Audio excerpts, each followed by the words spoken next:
அனைவருக்கும் வணக்கம். TNPSC group 4 Tamil வினாக்கள் ஒரு பார்வை. தமிழ் இமயம் என்று தமிழ் அறிஞர்களால் போற்றப்பட்டவர் யார்? வ. சுபமாணிக்கம். தமிழ் வழி கல்வி இயக்கம் என்ற அமைப்பை நிறுவியவர் யார்? வ. சுபமாணிக்கம். தமிழ் காதல், வள்ளுவம், கம்பர், சங்கநெறி உள்ளிட்ட பல நூல்களை இயற்றியவர் யார்? வ. சுபமாணிக்கம். வ. சுபமாணிக்கத்திற்கு எந்த ஆண்டு திருவள்ளுவர் விருது வழங்கப்பட்டது? 2006. தமிழின் முதல் நாவல் எது? பிரதாப முதலியார் சரித்திரம். பிரதாப முதலியார் சரித்திரத்தை இயற்றியவர் யார்? மாயூரம் வேதநாயகம். சுகுணசுந்தரி என்ற நூலை இயற்றியவர் யார்? மாயூரம் வேதநாயகம்.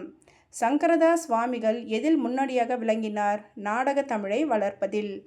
சங்கரதாஸ் சுவாமிகள் உருவாக்கிய நாடக குழுவின் பெயர் என்ன? சமரச சன்மார்க்க சபை. தமிழ் நாடக தலைமை ஆசிரியர் என்று புகழப்படுபவர் யார்? சங்கரதாஸ் சுவாமிகள். நன்றி.